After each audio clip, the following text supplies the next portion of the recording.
अस्सलाम वालेकुम मेरे प्यारे दोस्तों। अल्लाह का कुदरत देखो, 35 साल बाद एक शख्स जिंदा निकाल दिया गया। आइए सुनते हैं ये पूरा कहानी कि वो कैसे जिंदा था और कितने साल था। इंतहाई नाकाबिल यकीन वाकया जिसे सुनकर कोई भी यकीन ना करता।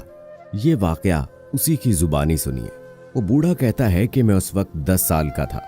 समझ लो कि 70 साल पहले की बात है। मेरे बाप दादा सरगोदा के रहने वाले थे। रब दियां शाना वेखो, मेरे दादे की उम्र उस वक्त 100 साल थी जब उसने मुझे ये वाकया सुनाया था। वाकया ये था कि उस इलाके के जिमींदारों ने अपनी जमीन पर कुआं खोदने के लिए कुछ मजदूर बुलाए, जो खेतों में कई रोज तक कुआं खोदते रहे। कुआं काफी गहरा हो गया और पानी निकलने के करीब था कि अचानक एक रोज कुएं के एक जानिब से मट्टी खिसक कर कुएं में गिर गई और एक मजदूर उसमें दब गया।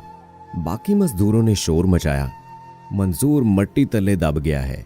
मट्टी निकालकर उस मजदूर को निकालने की कोशिश की गई, लेकिन जब काफी खुदाई करने के बावजूद मंजूर नामी मजदूर ना मिला तो उन्हें लगा कि शायद उन्हें मुगालता लग गया है, वो मजदूर कहीं चला ना गया हो।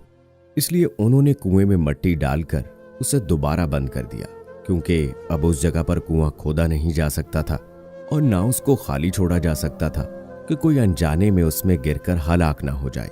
यूं ही जिंदगी का पहिया चलता रहा। 25-30 साल बाद वो जिम्मेदार फौत हो गया तो उसकी औलाद ने काफी जमीनें बेच डाली। नए लोग आए तो उन्होंने जमीनें आबाद करने के लिए फसलें काश्त करना शुरू कर दी, तो उन्हें भी एक कुआं खोदने की जरूरत पेश आई। इत्तफाक से उन्होंने उसी जगह पर कुआं खोदना शुरू कर दिया। ये वही जगह थी जहां पहले कुआं खोदा जा चुका था और एक सानेहा रूनुमा हुआ था। मजदूर जब काफी गहराई तक कुआं खोद चुके तो अचानक उन्हें धोती का कपड़ा मिला, तो वो हैरान हो गए कि इस गहराई में ये धोती कैसी। दूसरे मजदूर भी परेशान थे। मालकान को बुलाया गया कि खुदाई के दौरान कुएं से धोती मिली है। उन्होंने मजदूरों से कहा कि वो एहतियात से खुदाई करें ताकि देखा जाए कि अगर ये धोती किसी इंसान की थी तो बाकी चीजें भी उसकी हैं या नहीं। उस वक्त तक किसी को भी मालूम नहीं था कि इस जगह पर पहले कभी कुआं खोदकर बंद किया जा चुका है। मजदूरों ने इंतहाई एहतियात के साथ हाथों और बेलचों से खुदाई जारी रखी तो अचानक कुएं के एक जानिब एक छोटी सी सुराख नमूदार हुई जिसमें कोई इंसान लेटा हुआ था। उनकी चीखें निकल गई क्योंकि वो इंसान जिंदा था। उसकी सफेद दाढ़ी उसकी नाफ तक बढ़ी हुई थी और सर के बालों से चेहरा छुपा हुआ था। पहले तो वो ये समझे कि शायद ये कोई जिन भूत है, लेकिन जब मजदूरों ने मालकान के साथ मिलकर उस इंसान को हाथ लगाया तो उसके पूरे बदन का गोश्त पिलपिला हो चुका था। उसने जब इतने इंसानों को देखा तो बेहोश हो गया। उसे कुएं से बाहर निकाला गया और पूरे गांव में ये बात फैल गई। किसी समझदार आदमी ने उन्हें ये मशवरा दिया कि इसको रुई में लपेट दें, क्योंकि इस इंसान से हवा और मौसम बर्दाश्त नहीं होगा, क्योंकि न जाने ये पता नहीं कब से यहां पड़ा हुआ था। उसको 10 दिन तक इंतहाई निगहदाश्त में रखा गया। रुई में दूध लगाकर उसको चटाया जाता रहा। 10 दिन के बाद जब वो इंसान काफी होश में आ गया तो उसने इंकिशाफ किया कि बहुत अरसा पहले यहाँ कुआं खोदते हुए वो मट्टी तले दब गया था। पुराने लोगों से जब पूछ-गुछ की गई तो उनमें से एक मजदूर मिल गया जो उस वक्त हादसे के वक्त मौजूद था। उसने तस्दीक की कि हाँ, ऐसा वाकया हुआ था और एक मंजूर हुसैन नामी मजदूर लापता हो गया था। लेकिन आखिर ये कैसे हो सकता है कि 35 साल तक मट्टी तले दबा हुआ इंसान जिंदा हो? जिंदा रहने के लिए तो हवा, पानी और खुराक की जरूरत होती है।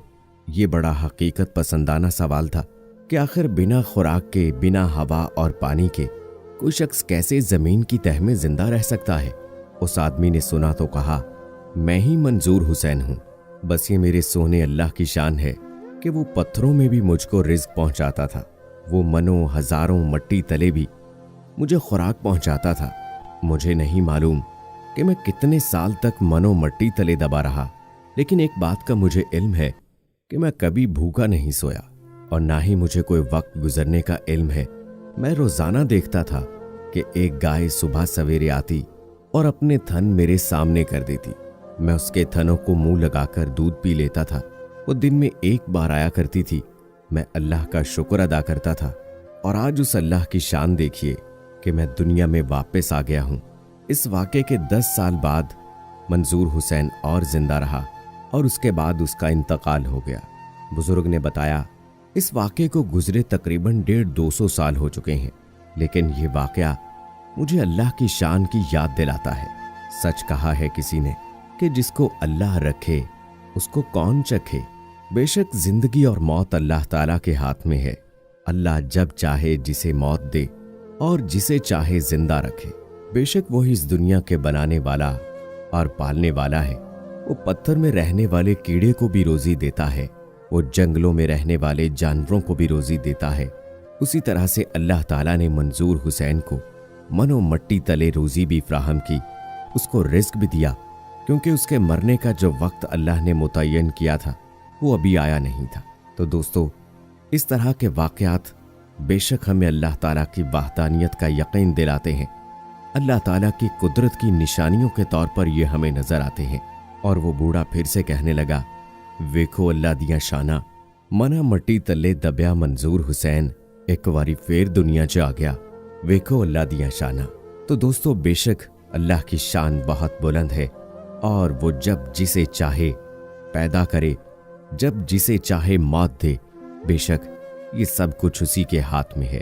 तो दोस्तों, उम्मीद करते हैं कि ये हमारी आज की वीडियो आपको पसंद आई होगी। इस वीडियो को लाइक करें, शेयर करें अपने दोस्तों के साथ और मुझे अगली वीडियो तक इजाज़त दें। फी अमानिल्लाह।